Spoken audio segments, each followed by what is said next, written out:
नमस्कार दोस्तों, stock market studies में फिर से एक बार आपको बहुत-बहुत स्वागत है। तो आज यहाँ पे मैं डिस्कशन करने वाला हूँ एक फार्मास्यूटिकल इंडस्ट्रीज के बारे में, एक फार्मास्यूटिकल कंपनीज के बारे में, जिसके चर्चे बहुत बार मैं कर चुका हूँ और आज भी करूँगा क्योंकि कंपनी एक अच्छा खासा डिस्काउंट में इस कंपनी आपको खरीदने का मौका दिया मतलब दे रहा है। तो इस मौके को फायदे के हिसाब से क्या उठाना चाहिए? क्या स्टॉक में और भी गिरावट का माहौल आ सकते हैं? क्या यहाँ से कंपनी रिकवरी कर सकते हैं? तो सारे डिटेल्स में आपको बताऊँगा, साथ ही साथ टेक्निकली चार्ट पैटर्न भी दिखाऊँगा। तो वीडियो को लास्ट तक ज़रूर देखिएगा और अभी तक आपने इस चैनल को सब्सक्राइब नहीं किया, तो देर किस बात की, अभी जाकर कर लीजिएगा क्योंकि आपको daily basis stock market information, update, news इसी चैनल के माध्यम से मिलता रहेंगे। तो चलो देख लेते हैं आज के कंपनी कौन-सा है। और हाँ, और एक चीज़ तो मैं बोलना ही भूल गया, आप टेलीग्राम को जॉइन कर लीजिए, वहाँ पे आपको बहुत सारा फ़ायदा मिलेगा। आप एक बार जाकर जॉइन तो करिए, तभी आपको फ़ायदा मिलेगा, नहीं तो आपको जानने का मौका भी नहीं मिलेगा। तो कंपनी कौन-सा है? देखिए कंपनी का नाम है जाइडस। तो आप सभी जानते हैं जाइडस लाइफ साइंस जो एक फार्मास्यूटिकल कंपनीज़ है। जो कंपनीज़ के बारे में आज डिस्कस करूँगा वो है यहाँ पे जाइडस। तो देखिए कोविड के टाइम में एक जाइकोव डी नाम का एक वैक्सीनेशन आया था। वो भी इसी कंपनी ने बनाए थे। तो जाइडस एक पॉपुलर तभी से बन चुके थे जब कोविड के वैक्सीन बना मतलब कंपनी बना चुके थे। तो मेरे हिसाब से कंपनी में कितना दम है वो चीज़ आपको जानने के लिए कंपनी के डिटेल्स आपको देखना पड़ेगा। तो देखिए कंपनी का बिज़नेस साइट्स मतलब कहाँ-कहाँ पे कंपनी बिज़नेस करते हैं। आप देखेंगे तो यूरोप में भी बिज़नेस करते हैं, इंडिया में तो बिज़नेस कर ही रहा है, साथ ही साथ चाइना में भी है, इंडोनेशिया में भी है, साथ ही साथ यूएस मार्केट में भी कंपनी का बिज़नेस है, अफ्रीका में भी है। तो कंपनी का बिज़नेस अलग-अलग कंट्रीज़ के ऊपर फैला के रखा। टोटल कंपनी देखा जाए तो आप देख सकते हैं यहाँ पे यूएस, ब्राज़ील इस तरीके से कंट्रीज़ के ऊपर ज़्यादा से ज़्यादा कंपनी फैला के रखा। 23,000 पीपल मतलब यहाँ पे देखिए इम्पैक्टिंग लाइव अक्रॉस 4 कंट्रीज़ के ऊपर। तो कंपनी बता रहा है कि कंपनी के अच्छा खासा बिज़नेस फैला के रखा है ओवरऑल। तो कंपनी का मैन्युफैक्चरिंग साइट कहाँ-कहाँ पे है? देखिए यूएस मार्केट में भी कंपनी मैन्युफैक्चरिंग करते हैं। ज़्यादा से ज़्यादा मैन्युफैक्चरिंग कंपनी का इंडिया में होता है। तो कंपनी का आर&डी साइट कहाँ पे है? मतलब रिसर्च एंड डेवलपमेंट के ऊपर कंपनी यूएस में भी रिसर्च एंड डेवलपमेंट करते हैं, इंडिया में भी करते हैं। साथ ही साथ आप देखेंगे तो यहाँ पे भी मतलब इटली में भी कंपनी करते हैं। मतलब इताली में भी देखा जाए तो कंपनी का आर&डी का रिसर्च सेंटर है। जॉइंट वेंचर कहाँ पे है? इंडिया में भी है और कहाँ पे भी जॉइंट वेंचर आपको देखने को नहीं मिलेगा। तो ये कंपनी का जो स्ट्रेंथ है वो आपको ये बता रहा है कि कंपनी का अच्छा खासा बॉन्डिंग है ऑल ओवर वर्ल्ड में। तो कंपनी देखिए मतलब बायोलॉजी के साथ ही साथ कंपनी एनसीओ रिसर्च के ऊपर भी काम करते हैं, कंपनी वैक्सीनेशन के ऊपर भी काम करते हैं।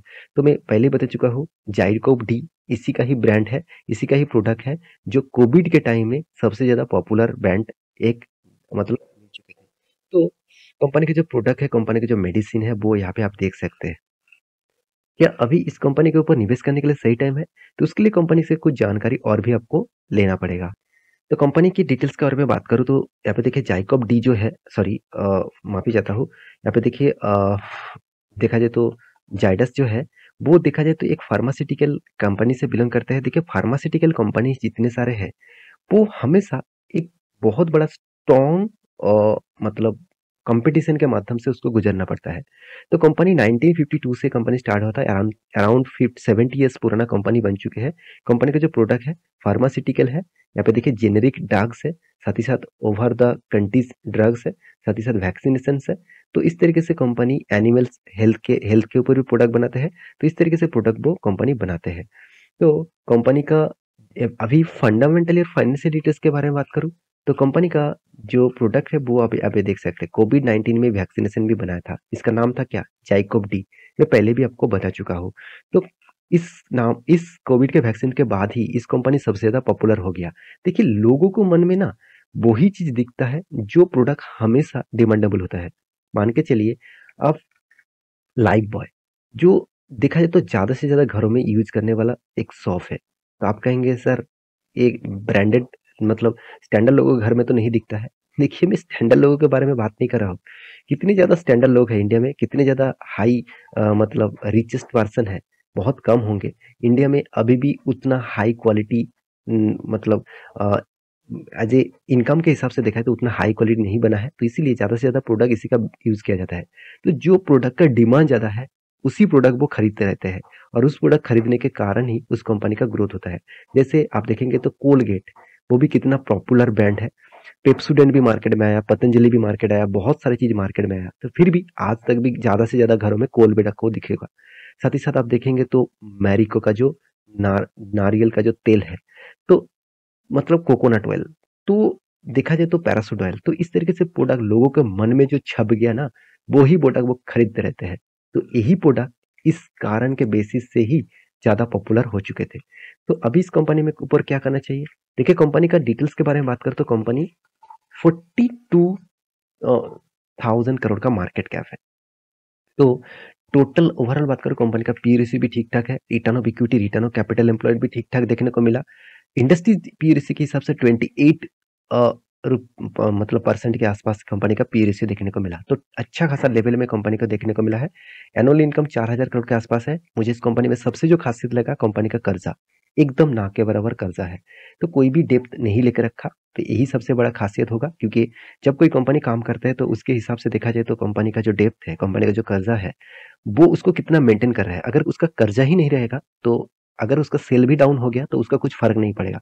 मान के चलिए आपका एक बिजनेस है, उस बिजनेस में आपने बहुत ज्यादा कर्जा लेके रखा, तो आपका सेल्स अगर डाउन हो जाता है तो जो बैंक से आप लोन लिया है, वो बैंक तो आपको नहीं कहेंगे कि चलो इस बार आपको सेल डाउन हो गया, मुझे इंटरेस्ट कम देना, ऐसे बिल्कुल भी नहीं। आपको इंटरेस्ट जितना आपको पे करना है वो उसको पे करना ही पड़ेगा। तो इसीलिए दिक्कत हो जाता है उस कंपनी के ऊपर जो कर्जा ज्यादा लेके रखा है। तो कंपनी का सेल्स ग्रोथ भी चलो वीकनेस में है, प्रॉफिट ग्रोथ भी वीकनेस में है। तो मार्केट कैप टू सेल्स के हिसाब से कंपनी को 1 रुपया कमाने के लिए 2.68 रुपीज पेमेंट करना पड़ रहा है, मतलब इन्वेस्टमेंट करना पड़ रहा है। डिविडेंड के मामले में कंपनी 5.5 रुपीज के आसपास डिविडेंड भी दे चुके हैं। प्रॉफिट एंड लॉस के बारे में बात करें तो कंपनी कंटिन्यूअसली प्रॉफिट को मेंटेन कर रहा है, यही खासियत है इस कंपनी का। तो सेल्स रिपोर्ट के बारे में बात करें तो पहले सेल्स अच्छा था, अभी थोड़ा सा वीक हो चुके हैं। प्रॉफिट भी पहले अच्छा था, अभी थोड़ा सा वीक हो चुके हैं और नेगेटिव में आया है। रिटर्न के मामले में कंपनी आपको उतना खास रिटर्न 10 साल 5 साल में नहीं दिया, मगर टोटल ओवरऑल बात करो कंपनी 5000% का रिटर्न दे चुके हैं जब से कंपनी स्टार्ट हुआ था। तो as a long term investor को ही फायदा मिला, जो शॉर्ट टर्म के लिए सोचता है 5 साल 3 साल 2 साल, उसके लिए कुछ फायदा नहीं मिला। तो कंपनी का रिटर्न ऑफ इक्विटी भी बहुत शानदार देखने को मिला। तो कंपनी का कैश फ्लो के बारे में बात करें तो कंपनी कैश फ्लो को बहुत अच्छी तरीके से मेंटेन कर रहा है। तो इस चीज को अगर जो कंपनी मेंटेन कर रहा है तो उस कंपनी में एक पॉजिटिव साइन में हमेशा देता रहता हूँ। तो इन्वेस्टर के बारे में बात करो, देखिए प्रोमोटर के बाद एफआईएस के पास भी होल्डिंग है, तो सबसे ज्यादा होल्डिंग आपको देखने को मिलेगा प्रोमोटर के पास। उसके बाद देखिए डीएस के पास भी होल्डिंग है, पब्लिक के पास भी होल्डिंग है 90% के आसपास। गवर्नमेंट भी छोटा छोटा मतलब छोटा मोटा माल उठा के रखा।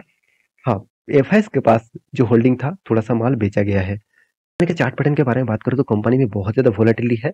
पहले भी इस तरीके से गिरावट देखने को मिला कोविड के सिचुएशन के टाइम में। 2017 के बाद किस तरीके से गिरावट हुआ, जो हाई थे करीबन 550 के रुपीस के आसपास और लो किए थे करीबन 200 रुपीस के आसपास।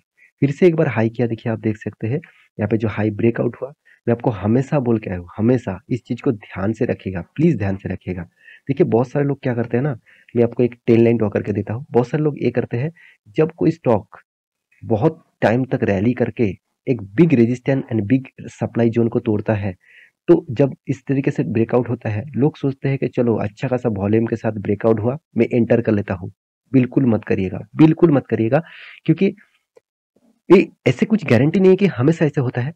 90% टाइम्स देखा जाए तो ये जो ब्रेकआउट है फॉल्स ब्रेकआउट हो जाता है।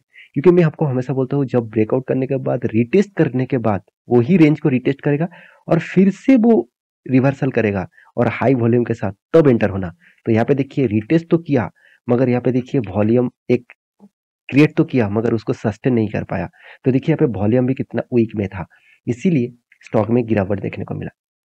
तो मैं जरूर कहूंगा यहाँ से अगर रीबैक करे और हायर लेवल को ब्रेकआउट करे, तब एक अच्छा खासा मोमेंटम दिखेगा। क्योंकि यहाँ पे जो रेंज बाउंड है, अगर इस तरीके से कुछ टाइम पीरियड तक यहाँ पे वॉल्यूम करे तो आपको सोचना है कि इस कंपनी फिर से रैली देखने को मिल सकता है।